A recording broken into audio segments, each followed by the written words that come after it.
evening, everybody. I'm Mr. Panda. And I'm Roxstar. And this is the Manly Battleships podcast, Last Week in Geek, catching you up on everything from last week in the world of fandom.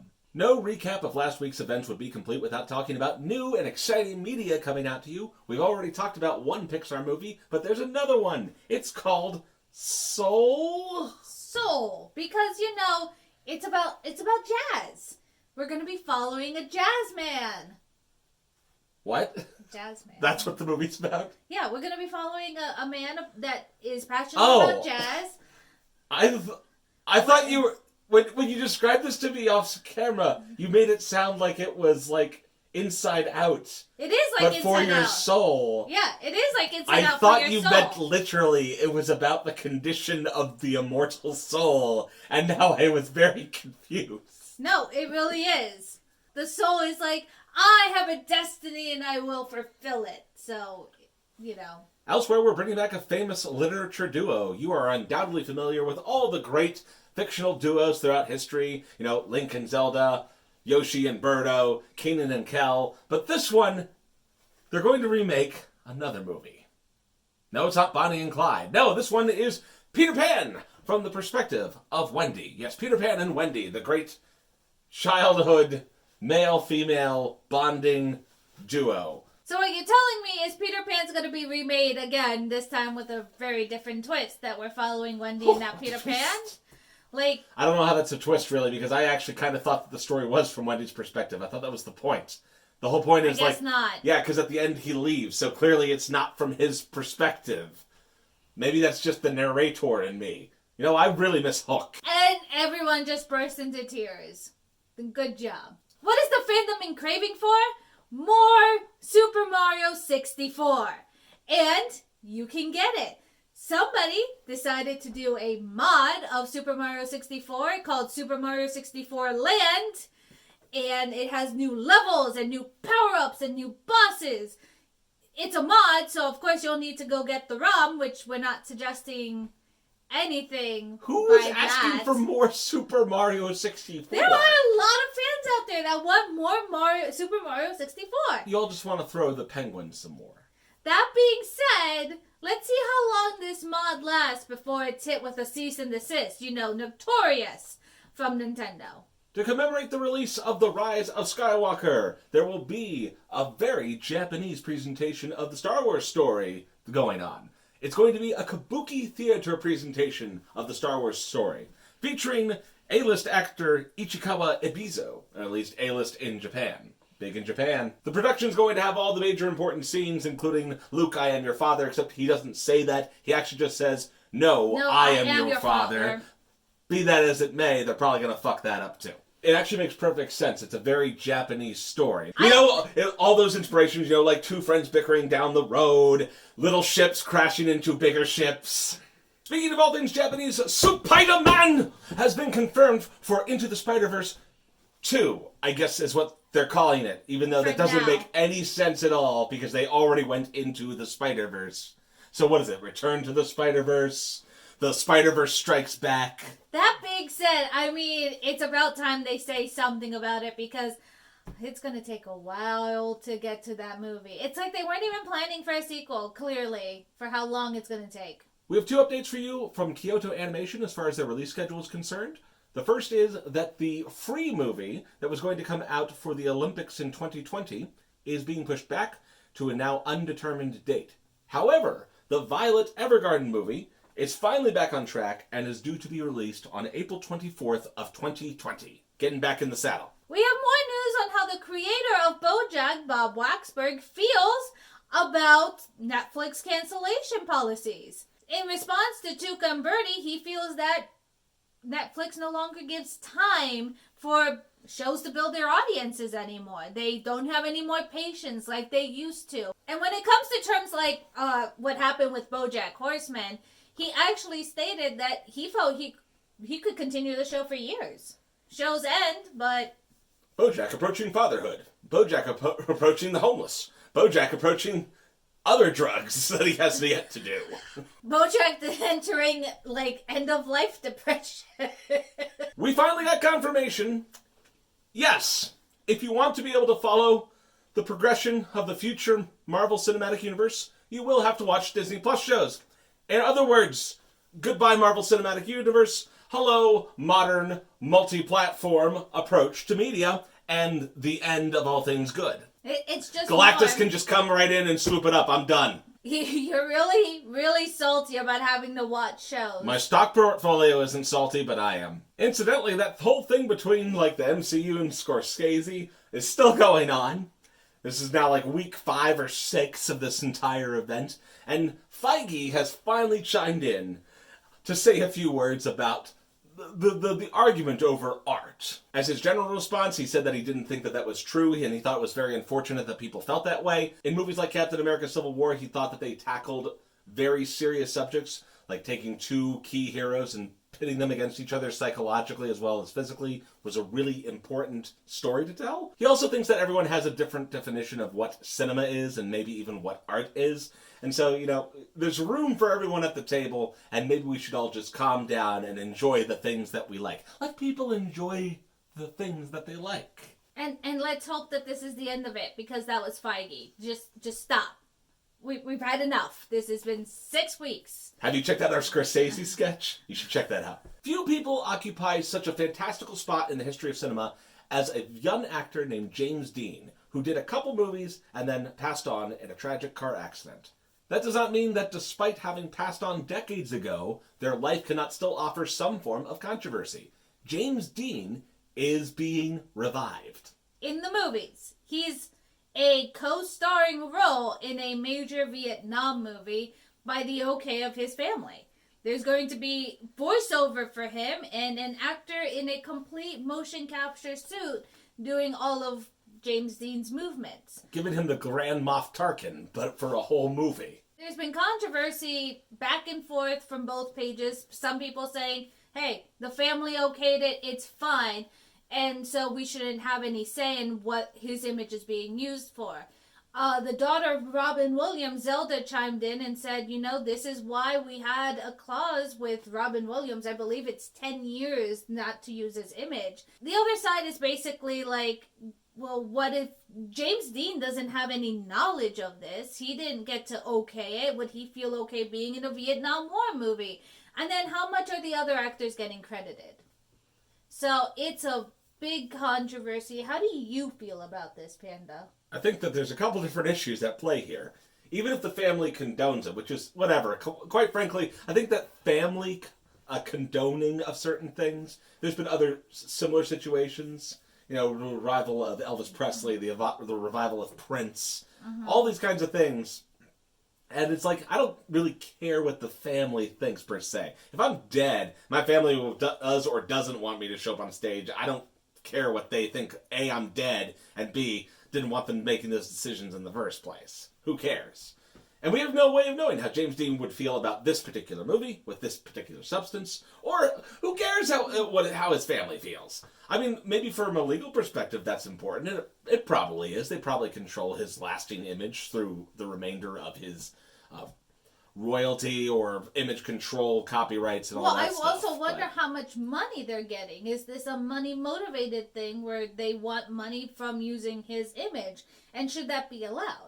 If you're motivated by money, well, then you don't even think about his memory or what he may or may not have wanted to happen with his image after death.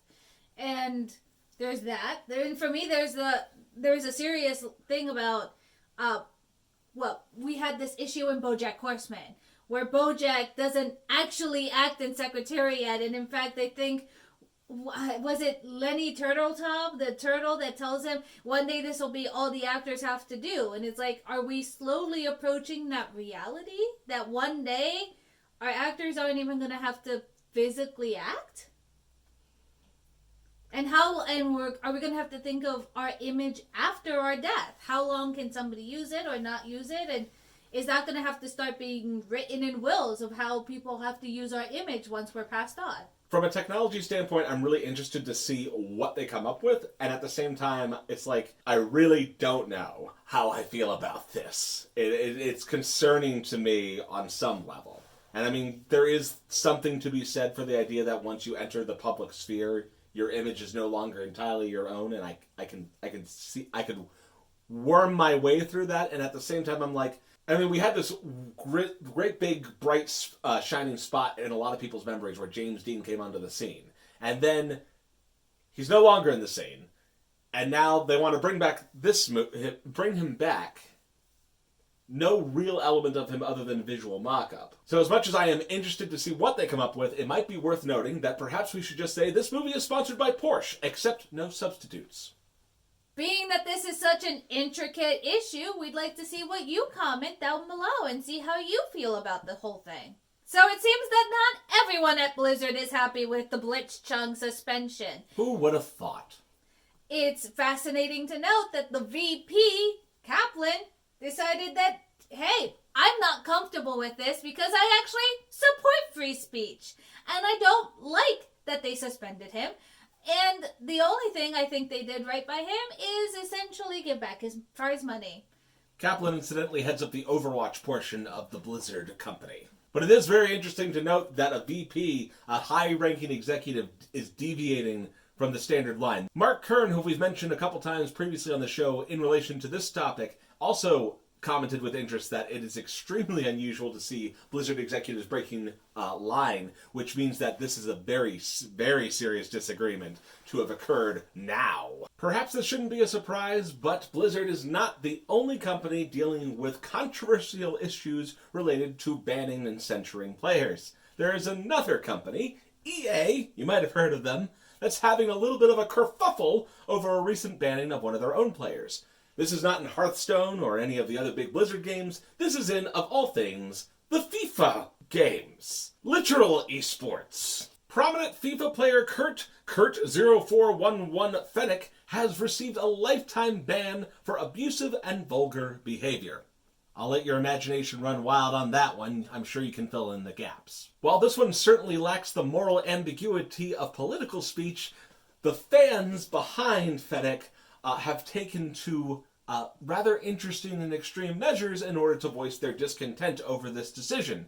EA employee personal Twitters have been hacked, and several different mock-ups of an official EA announcement have been composed, trying to show that he's been unbanned as a kind of this ongoing meme war against EA. Now, don't get me wrong, EA's done plenty to catch controversy and pushback from people. I'm not so sure that this is the most effective use of your time. I feel like you could be complaining about, Origin. A whole bunch of other things. This is not the hill to die on. That being said, I'm pretty sure EA is not going to unban him anytime soon, so... But he is still posting YouTube videos, so if you want to check those out, I guess you can do that. Meanwhile, YouTube has a whole pile of shit on its platter this week. And it all seemed to just domino from Friday on. It was almost all centered around this weekend.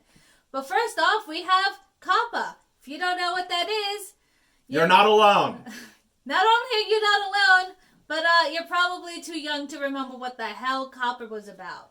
The basic gist of it was that once Kappa passed, if you were 13 or less, you had to check this little box and say, yeah, I'm totally old enough to be on this forum. You know, forums the lying. Are so old. Yeah, lying. And, of course, we know that there's a bunch of YouTube kids running around. What you may not have known is that YouTube got fined earlier this year because of direct content advertising towards children.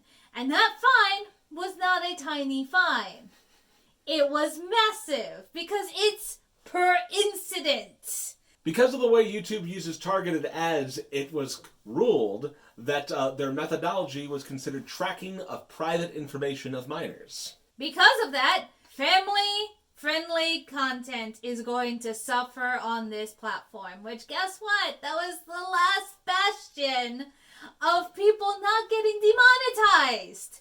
And now they're getting demonetized, and possibly they have the ability to be fined because YouTube has bucked the responsibility of who has to do the advertisement and making sure that direct advertisement's not going to children to the channel's creators. Which means they could be fined for every incident, every video, every time. And they're already not getting that much money. YouTube, you did this to yourself. I don't know how you're going to be profitable, but this ain't it, bro. The drama didn't stop there. There was an incident on a Markiplier livestream where he was having his fans help direct his actions in a kind of a choose-your-adventure methodology by spamming emojis. Now, the problem was that, according to YouTube, an AI went rogue. Skynet became self-aware and began randomly banning all kinds of people. Now, this didn't just affect their YouTube portion of their account. Because of all Google's interweaved services, their whole Google account got banned, and content got deleted, and people weren't able to access their emails, or answer emails from their landlord, or their jobs. You know, some of these were work-related accounts. And it took quite some time and a personal call-out by Markiplier on Twitter and YouTube towards the YouTube service team before they started doing anything about it. These accounts had to be manually unbanned and content restored because the computer was just like, there's a lot of emojis. Thankfully, content has been restored. People have gotten their Google accounts back. But is it possible that this kind of rogue stuff can affect you now too? Is it going to happen more often? We don't know, and I don't think they don't either, which is honestly the scarier part. Terminator Dark Fate. And maybe we won't even have to worry about our Google accounts being deleted, because if you're a small channel, or maybe a channel that does explicit, we'll say explicit content, or demonetized or maybe you just content, feature someone named Mr. Panda and Roxstar. your channel could be deleted anyways because it might not be commercially viable. We have an updated terms of service that will be starting on December 10th, and the wording, the legalese, is very vague. It just says that YouTube has the sole responsibility of just outright canceling channels that are not commercially viable. When YouTube was asked to clarify, they just simply said that users wouldn't have to worry because they were just going to continue business as usual. YouTube, that's not a viable response. What do you mean by commercially viable? So of course, most of us on the platform are terrified that we may not be able to broadcast to you any longer. Maybe this is the end of YouTube. Like, not even to be sarcastic or funny. It's legitimately like, what is commercially viable? Well, even if it's not the end of YouTube, it certainly puts the end of YouTube as a potentiality in the legalese. And with that cheery thought, ladies and gentlemen, that's where we're going to leave you this week. So feel free to comment below with your thoughts on any of the stories we've covered today. Please hit like and subscribe. And maybe we may not be here anymore, so please subscribe. Don't bother hitting the button. We won't be here, obviously. Clearly, we're going to be gone. Just click it. Click it, please. Please. And with that, have a good night. I'll hopefully see you next week.